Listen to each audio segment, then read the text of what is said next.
Namaste, Life Fit friends. Let's get active.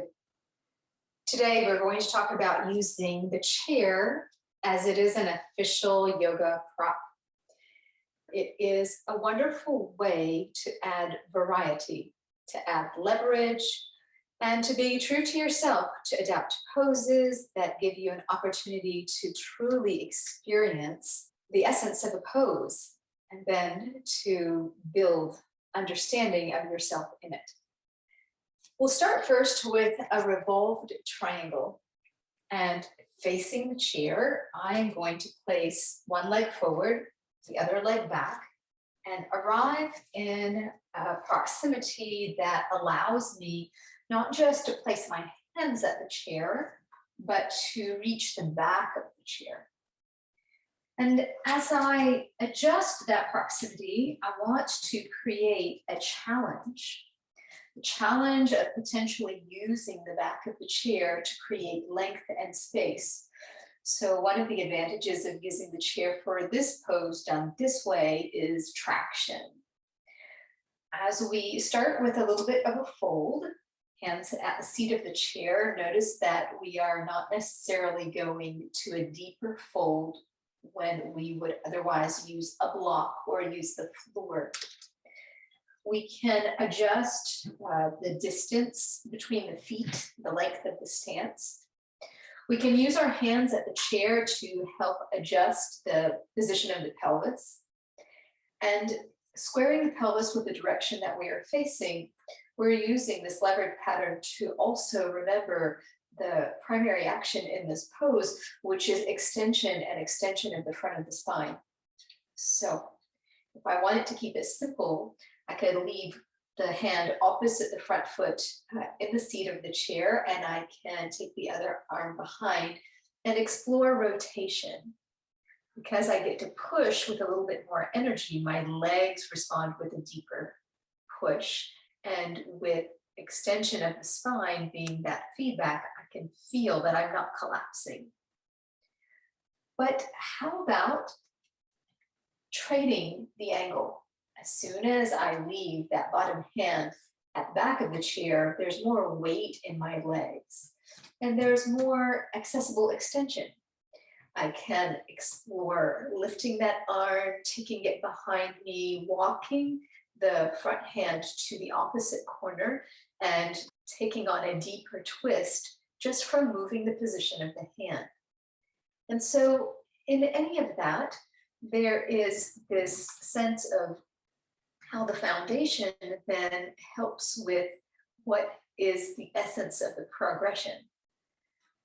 We understand that the bottom hand drives the pose in revolved triangle. I could deepen my fold and come and use the seat, the surface of the chair, and continue onward. I can take the top arm to the back of the chair and adjust so that I can keep walking it across and then using both arms to affect rotation. The rotation ends up being somewhat safer because I am including a more active traction of the spine. In the reverse, I can return, and then I can hook yet another transition, a transitional pose perhaps. I could come into a plank position and to downward facing dog, as it is a wonderful recovery. I can use that to switch, which is that front leg, and aiming to do similarly on this side. Check the proximity of the chair for all the variations that I want to explore so that I can treat each side in such a way, building balance in the mobility and the strength work that we want from asymmetrical poses, building time and awareness of ourselves in those poses. Reach into the heel, especially of the back leg. Stay long in the spine. Enjoy the journey and recognize that variety is only good. As you take this on as your own practice, follow your intuition as far as what poses come to mind to follow what are you practicing, then that is a deepening practice in itself. Let's do one more. So we threaded a downward facing dog, and then I added an upward facing dog. But what if we were to change the angle?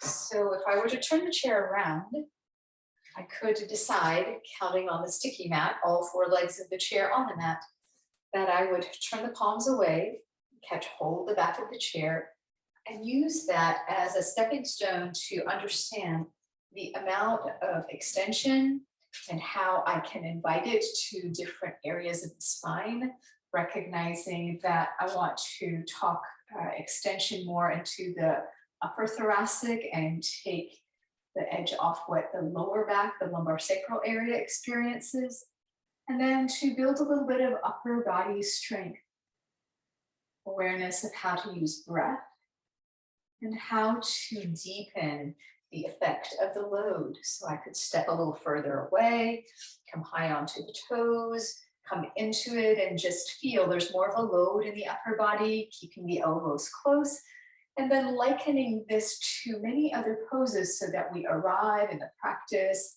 of perhaps Shalabhasana, locust pose, and any of the back bending poses like Ustrasana camel that require a little bit more,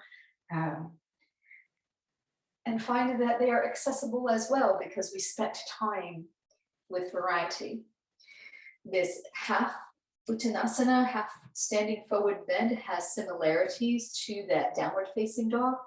So I was just following my intuition as to what I typically put together, and then recognizing that the chair gives us a whole lot of feedback. I want to send my sitting bones back in Utkatasana, and I can use this chair for steadiness, or I can use it for leverage. I can pull a little bit or press down and adjust.